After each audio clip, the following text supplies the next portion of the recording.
வாழ்க்கையில் சில வேளைகளில் நாம் ஈட்டியதை விட நாம் இழந்தது யாதென சிந்திப்பதே அதிக மகத்துவம் வாய்ந்ததாக மாறும்.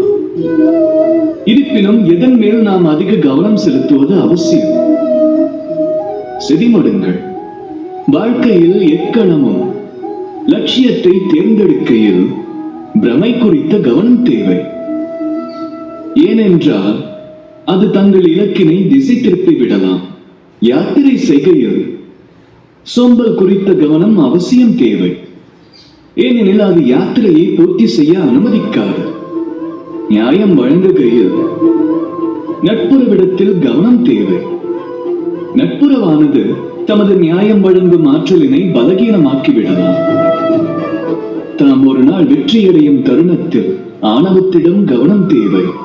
ஏனெனில் ஆணவம் அந்த வெற்றியை தம்மிடத்தில் அதிக காலம் நீடிக்க அனுமதிக்காது. அதே போல் அன்பெனும் காதலில் இருக்கையில் நான் என்ற உணர்வில் கவனம் தேவை.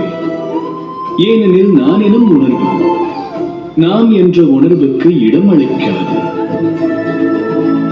ராதா ராதா.